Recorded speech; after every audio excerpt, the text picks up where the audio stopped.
Hello and welcome. My name is Kaelen with the, I'm the Chief Celebration Officer with Celebrate You, and we are happy to be here. Oh, and I'm Serenity with the Chief Love Officer of Lead with Love. And together, we are Lead, Love, Celebrate. Welcome, everyone. And today is a very special day. It's Happy Valentine's Day. Yes, what absolutely. We get to say. Actually, may I just share with everybody, I love you. I really, really love you. Okay, can't help myself. It's out of my system now. So I just have to say real quick, because we've got viewers from all over. In case you haven't noticed, our beloved Serenity is from Australia, and I'm here from the States, and we are so blessed and excited and happy to be here with you, sharing our hearts at Lead, Love, Celebrate TV. So we're going to go ahead and get this party started today. And if everyone can excuse me, my eyes are all over the place because I'm also Chief Techie. She's a great Chief Techie too. All right. So today we're super grateful for the topic that we're going to be sharing. And our topic is how to be love in the real world. And you know, that word being, there's a whole lot behind that. When you stop for just a moment and you sit and you are just doing nothing and you try and clear your mind, you are in a state of being. You are just being. And when you say, I am grateful, you then go into the state of being grateful and you become gratitude. Well, that's the same with love. When we are being love, I love you, I am love, we then are in that beingness state of love. And there's just some wonderful things to share with that. I know, Serenity, you've got some beautiful things to share with this. Yeah, I actually have a real example from the real world. And first of all, I have a couple of quotes, short ones, that I totally live my entire life by. And the first one is, love whatever shows up. Because underneath all that, everything that shows up in our life, including the good, bad, and perceived absolutely horrifically ugly, is purely the divine showing up, giving us the opportunity to be love. So I've got a quick question for you, Serenity.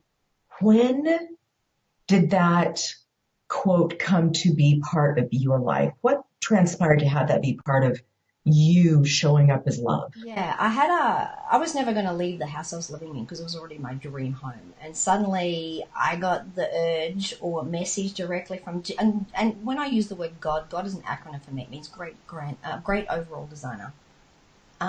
Gave me the urge to move forward. So we decided to renovate our house. And one of the first steps is that we needed to clean. And I went out one morning to the side where I plant all my herbs and stuff, and there was just spray paints of cream paint all over my paved tiles, all 12 feet up my wall. Obviously it had come from the neighbours who had obviously spray painted the 6-foot fence, and I was just totally in beyonds. I started to cry. I knew being in Queensland where it's really hot, I better get to clean that up now. Then I spent the next 10 hours scrubbing the tiles and carpeting the floor and all up the walls. Now, I could have been very, very angry at my neighbour. I knew his number. I could have rung. Now, he's a GP and a doctor. Yeah, but that's what anybody would have done, right? I know. That's what, right? Yeah.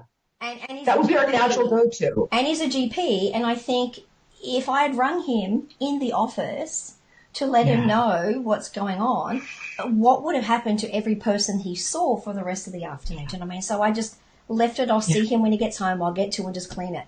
But there were moments early on where loving whatever shows up, which includes myself, meaning if I have a problem with a situation, I need more love, never less.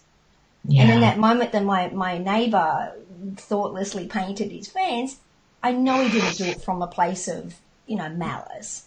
So purely accident. So in that moment, he needs more love. But I sat there and scrubbed the floor crying, going, but when I feel sad and upset and angry, I need more love, not less. Tears running into it. So how it handled it, he came home at the end of the day. He was horrified at what had happened. He kept trying to offer money to fix the problem, and I kept saying, but I fixed it, it's all good, we're done. So he went and rushed and got his Carter, and he came and helped us do the last half an hour or so of it in the dark, because it had just gotten dark. And his wife, and they kept saying, I'm sorry, and I kept saying, it's okay. And she said, is there anything that I can do? And I said, give me a hug. Let's just hug it out. And the only reason I'm mentioning this to you is because I'm sure that you've done one coat, and there's going to be a coat 2 and a coat 3. Just don't. That's what you can do for me. Let's hug it out and just don't do a second and a third coat, But he came over a few days later with such gratitude with how the entire situation played out, with a gift bag with 4 Royal Dalton crystal boxed wine glasses and an expensive bottle of champagne. So, do you know what I mean? How south could this exact example have gone? I played it out how normal people would have from that place of anger. And the thing of it is, unfortunately, the majority of us, that is our reality, and we're trying to do the best we can in that moment with the information we have. But when we really stop, and there's another quote that you say, and it's the question that you ask yourself. And if we were to stop and ask ourselves this question, when something of that nature happens, because when it comes down to, your neighbor did not intend at all to go and have this happen. In fact, I would venture to say that the majority of the mishaps that we have with other people are going to be miscommunications, because they weren't seeking to be malicious or anything of that nature. So what's the question that you ask yourself? Yeah, there is a great question that I ask all the time. And that's, I just show up as love, as the best I can in every moment. Now, when I can't, or I don't know how to, or I don't know what to say, I have this great question that's really easy to remember, and it's just ask. So the question goes like this. I'm totally blank for the question. What can I say, do, or be in this situation or with this person? It's along those lines, anything along those lines. It doesn't have to be exact. How can I show up in this situation as love? What would I do, say, and be? Anything along those lines. And I know that I got this, and I got a series, renovating the house, I got a series of ways to show us love. And silly, that's because I said not long before, because I wondered how this showing up as love in the real world really worked in the real world. It's okay to be a Zen monk when you're sitting at home meditating with no one bothering you, when nothing happening. And that's easy. Staring at the walls, The only thing to bother me is a fly. So I asked, how does challenge is when we get out, right?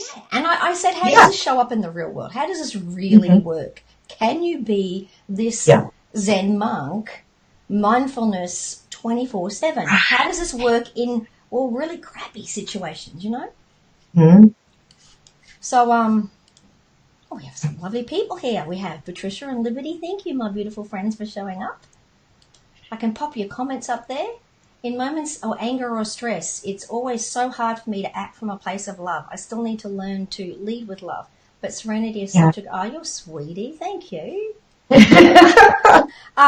In those situations, but I asked that question, how does it show up in the real world? And then suddenly, bam, bam, bam, because I had to renovate a house. So it was the neighbour did that, and then the painter didn't do a good job, and just a whole pile of things. And even to the point with my husband, who can get very masculine, right? And I had to say, knowing how south some of the situations could have gone, I said, unless you can show up as love in this moment, in this situation, please don't show up at all. Leave it to me, and I'll do I'll just do it. I'll just show up as love. It's that almost heavy lifting, but at the same time, when you're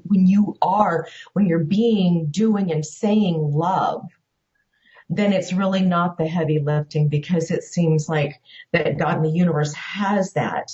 And we just become that vessel, that instrument, that tool in which to be used in that moment as love. But then we're also truly being. We are love because we're that extension I know. And of God the Liberty asked a universe. good question here. Let me pop it up on the screen. Looking back Perfect. through your life, has there ever been a time when you struggled to love someone? Kaelen, do you have an answer with that? And how did you handle the situation? Yeah. You know what? I realized that when I saw I was having a hard time loving someone, it was because I saw aspects in them of myself. And when I saw aspects of me in that other person, it was such a turnaround. It was this reflection. And then I had to stop and say, wow, where am I not loving me? How can I love me more, in which to genuinely, authentically, completely love that individual? And even if our energies are like banging against each other, because sometimes that happens, and then to look and say, well, maybe what's happened in that individual's life that is causing them so much pain, and I may be too much for them in this moment, or they may be too much for me in this moment, and we have to go our separate ways. And that's when we just send that love, right? We send those love vibes, and that's what we move forward with. So I've got a question here. Here's a question from Kimberly. Kimberly says, what can I do to eliminate or reduce suffering for myself and the other person involved? She says this helps her to always come back to love, but what can we do to eliminate or reduce that suffering for ourselves and the other person? What do you think? I mentioned a little while ago that for me and how I handle this, which kind of answers the last question and this one together, is recognize, and well, I answered, but I cried. In that moment, I said, when I'm sad or I'm angry or I'm whatever, I deserve more love, not less. So for me, if it's someone, just as an example, if someone showed up and just spilling lava all over me because they're really angry and they're really horrible, and I could do that back in return.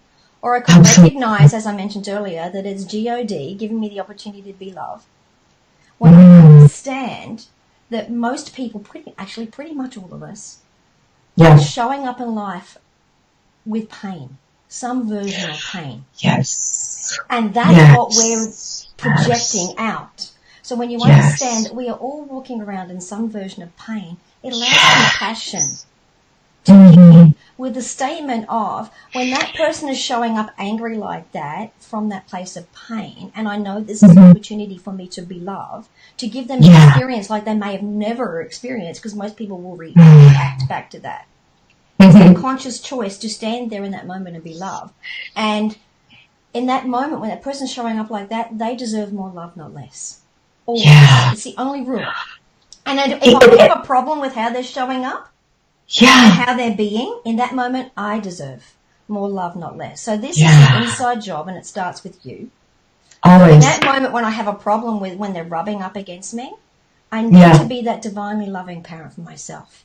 And I will, whether I do it physically in person or just in my mind, it's okay, Serenity. It's okay. I love you. It's all right. They're just in pain, and this is an opportunity for you to be loved. So how about you just do that, and I'll be here with you, and we'll do it together. So I just stand there. And then I have a little mantra that I say in my mind all the time, and I'm really energetically sensitive, and I could barely even go to the supermarket because there's lots of people there, and they're walking around. Absolutely. And when I put this mantra together, I'm actually able to go now, knowing that when you acknowledge these emotions, what we call negative emotions, they can sort of disappear, go back to whence they came, back to the great central sun, and it starts unraveling this stuff in the matrix, in the person's matrix, and then on the greater, the matrix of the collective.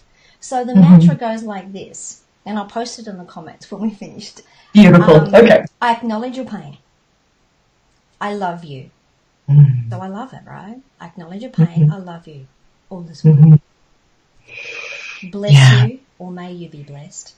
Thank you. I am grateful. Now try saying that in your mind for hours and not feel any less than blissful. And you know what? That reminds me so much of the, I want to make sure I say it right, the Ho'opono forgiveness prayer. Ho'opono, something like that. Yeah. Because that's what you're coming from. You're coming from that love place, that forgive space, that thank you space, that all of that space. And it's no wonder, my dear, sweet, beautiful Serenity, that you are the chief love officer of the Lead with Love movement, because when I first met you, I was just like so overwhelmed by this walking, she's like love on legs, right? And she's going, and this is how she interacts. And I'm thinking, and it's like, no, this is her core. Does it? I just say like that, period. No. It is so fantastic. She just keeps going, and I love it. There was a time when I've always had so much love to give, to the point where it used to offend others, and then I used to turn it off. But there came a time in my life where I made the choice where, you know what? It feels good to be that.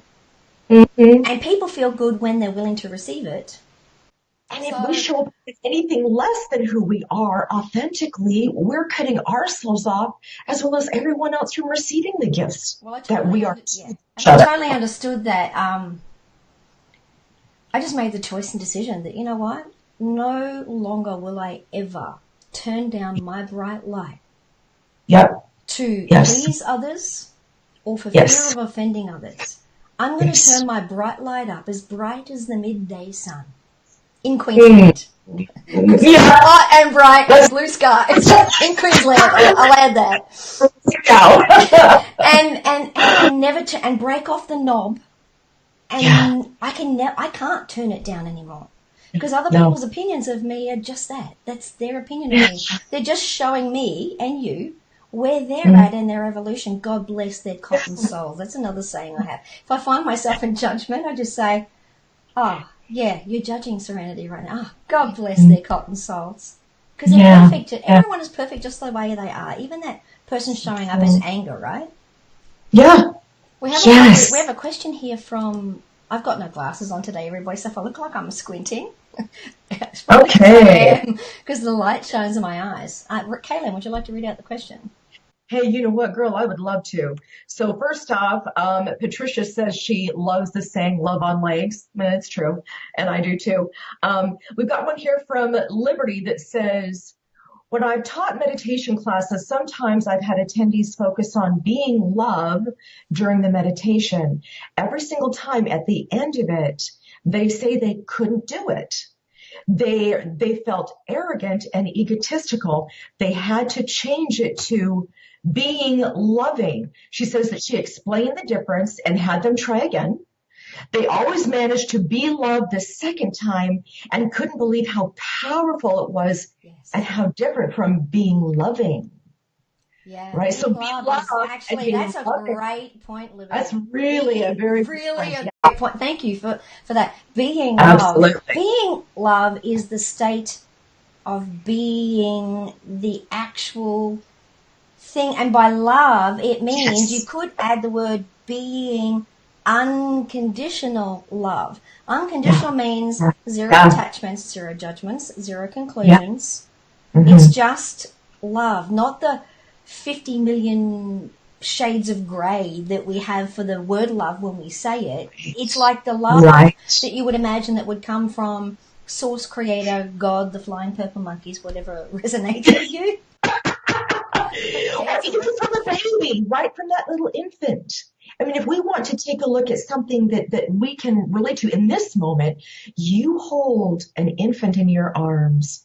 And I'm telling you, that right there, that you feel, you are being love. You be love. You are being love in that moment, because that's all you're sending, because that's all this beautiful, tiny little infant is radiating back, because it knows nothing different.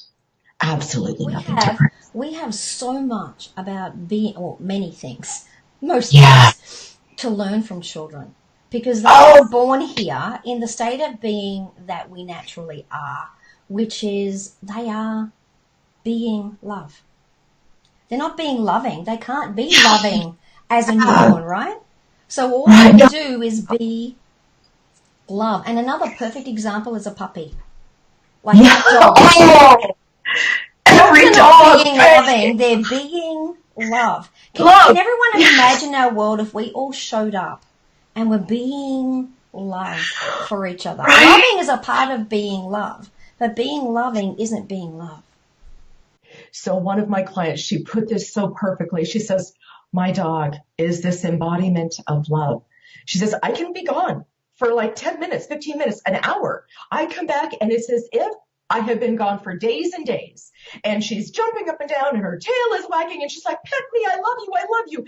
And it's every single time. That right there is what it means to be loved. Now, I'm going to interject something here. Here we've got this beautiful infant that is being loved. And here is where we have an opportunity to really show up, especially as mentors, as parents, as teachers, as grandparents, uncles and aunts, cousins, and anyone who influences or has an influence on someone else. We are in this imperfect world. We were raised by imperfect people. We are imperfect people. And that perfection that is in our arms that we are holding is that pure example of what being love is. And then as they grow older, they become like the rest of us, which then gives us an opportunity to remember we have always been at our core. When we first came into this world, we were love. And through this growth and progression and putting attachments on ourselves and comparing ourselves and maybe putting labels and judgments, we've forgotten what that is. And it's it's a remembrance. We've already got it within us. It's just a remembrance of who we have always been and really are, is be love, right? It's our core. It's who we are. It's our true magnificence. It's our radiance. It's that side of us where we are an angel. And this, a little interjection here too, this is difficult in the beginning. It wasn't always easy for me. The only way, right? And that's because, and when it feels weird in the beginning, that's because we have these two inner folders. One's called the inner unfamiliar folder and the inner familiar folder. If something feels off or weird or, that just means it's in your inner unfamiliar folder. Yeah. The way to get it from the inner unfamiliar folder into the inner familiar folder, where it can become like breathing, is to practice. Because practice makes the master. And we're all ascended masters, just at various states of awakening and remembering that we're already an ascended master, like Jesus and Buddha and Saint Germain and now Mother Teresa.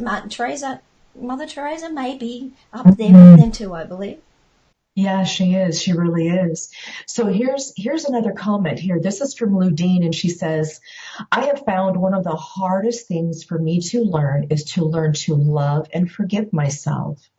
I think now I can actually say truthfully, I love myself and want to give it to others. What are your thoughts on that, Serenity? My thoughts is that the whole lead with love as a movement. It's a state of, it's a progression, a journey of self-realization. Always, yes. Number one, it's an inside job.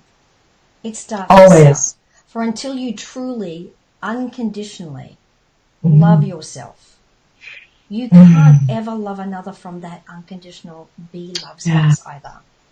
Therefore, I have this concept that it's kind of like a neat concept. It's kind of like we're here to be the divinely loving parents for ourselves. Yeah. Because no one on this planet has ever had the perfect parent. There isn't such a thing. Because no one can parent you like you, the greater part of you, the more expansive part of you. Some people might call that your higher self can love you. God can parent you. So in those moments, it's the whole, when you recognize you're struggling or whatever, you've got to be that best parent for yourself and say to yourself what you need to hear in that moment, because you know what you need to hear. Yeah. It's okay, honey. I'm here for you. Let's hug it out. Would you like me to listen? I'll sit here and listen to you. And you speak to it from that place of like a 2-year-old child that has just woken up in the middle of the night with a bad dream. How you do that and how you speak to yourself. And I don't care of the modality. We're changing so much. There's a lot of modalities, healing modalities and energy shifting modalities in the past that have worked really, really well for us. But they dump you in your stuff and you have to bring it all up and see who, where, what, why. It's not that Yeah. anymore. You don't need any of No. that. We're here now. No. We're choosing to be love, and we're moving forward. I acknowledge Yes. the past. Yes. So it But we isn't don't really live and dwell in it, right? No, so any modality that teaches you or guides you to be anything other than this divinely loving parent to yourself. Speak to yourself or anyone or any hurting, painful memory aspect of yourself, anything less than you would to a 2 to 4 year old child that woke up in the middle of the night in pain, sick, or had a bad dream. Give it a wide berth because it's a modality of the past and it's not who we are now. No. Just We are showing up with compassion, knowing people are in pain, and just be that love for them too. And just you being love in that situation actually helps heal their pain. You hit on something that in a comment before that tags into this one. With us and the understanding that every single person we come in contact with, within our own family too, we have to remember that some of our closest, most intimate relationships, they are all walking around with some level of pain in their heart. Some a little less, some a little more, but it's still there. And knowing that that's the reality of their lives, for the opportunity for us to be love and to help in their journey any way possible is a gift to both of us, because they're wanting to have that healing from their hearts and whatever, as you mentioned, that modality that they're going to use. But for those of us who said, you know what, the line's drawn in the sand, and I'm choosing to live from a higher state because the past self is gone. And I am this new creation. Every day we're a new creation. And that new creation. We all have this deep desire to be whole, right? Absolutely. Me, and aren't we always seeking it? The path to being whole is to return to love, unconditional love, to be love. Always. And always of interactions with family. When you have to interact with family, I have a little tool that I just use because I just live my entire life is to love, bless, and compliment and celebrate the heck out of life. That means when, say, Auntie Jean at a family barbecue or a Thanksgiving or Christmas dinner says, "Oh, Serenity, you could lose 10 pounds. Oh, you look really fat in that." And then I look at her and I say, "Auntie Jean, you look absolutely amazing. Your hair colour being rainbow colours is the most amazing thing I've ever seen on you. It looks really great with your shoes." And to the degree that they're really rude, horrible, and nasty, whoever they are, is to the degree that I chuck them a huge compliment. It's that equivalent amount. Yes. The trick is that it has to be authentic. So you have to find something about them to compliment where you can be authentic about and really mean it. Because we're all psychic satellite dishes, right? We all pick up when there's a lie attached to it, an untruth. Yeah. So we're reaching the bottom of the hour, Kaelen. We are. I know it is. That little tool. We have a little experiment and for everybody that Kaelen would love to explain. The 7-day challenge. So super excited about this. We are inviting all of you for the next 7 days, to take a look and see what that looks like, to make the choice to be love. Be love. What does love say? What does love do? What does love be? And all of those. And for the next 7 days, and we would love to have you share that with us and make those comments, because it is so exciting to hear what experiences you've had. We want to hear your wins. We want to hear those challenges. We want to be able to see how we might be able to help you over that hurdle of what it looks like and feels like to be authentically love. So, and Kaelen and I will be answering questions after the fact, and we will continue to answer questions where we can and where they jump out into our awareness. But before we go, here's the fun thing that we invite you all to do. So I'm inviting you, as you're sitting at your computers right now and you're there on Facebook, here on Facebook Live, go and let's do a heart bomb. I would love to have us just go like crazy and hit the heart on the Facebook Live, because I am looking to see having us send out this massive amount of love on Facebook via the heart emoticon, just to have so much fun with this. Because So it's if we come Valentine's down, Day and because we're loved and we're worth loving. absolutely, but just to like, just pound it, pound it, pound it, because let's just send that love out to everyone. And this is one way that we can do it as we begin this opportunity of being loved. So, See, that's God ringing my doorbell to tell me that that was an absolutely perfect thing to do. Might as well use whatever happens, right? Ding, oh, I ding, love ding, it. I love it. So from Serenity and I, Serenity, do you want to go ahead and tell them thank you? Actually, I had a moment. My mind went, who's at the door? Because I'm a curious kitty. Something you'll learn about me. Total disclosure. I'm a big ball of love and a curious kitty. Yes, and so here we go. Here's from our hearts to yours. May you be that magnificent individual each and every moment, that essence of love showing up. And as you walk the next 7 days, because this is our first episode, we're going to be doing these weekly, and we're so feeling blessed and excited to do this. But we invite you to be on this journey to lead, love, and celebrate your life. So thank you for being with us. And I'm just going to say the thing that I'm most grateful for in this moment is technology and being able to be here, even though Serenity and I are thousands of miles apart, and being able to share our hearts with you today. And I'd just like to share a little prayer that I wrote to end off with. Thank you, Serenity. Yeah. May you rejoice in the unique magnificence of your being, that in the here of this now has the power to transform all who enter the light of your eternal presence, and to lead, love, and celebrate. And I'd like to just share my gratitude that I am so deeply, okay, I'm getting emotional.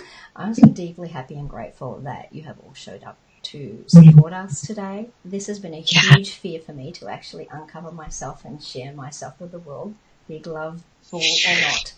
So I'm deeply happy and grateful that you're all here, and to allow me to expand my bucket of love and allow that ball of love to grow bigger. So thank you, everybody.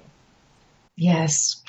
Until next week, thank you for showing up, and thank you for being here with us. Serenity, we'll talk to you soon. Until next week, lead, love, and celebrate. Celebrate. Bye. Bye.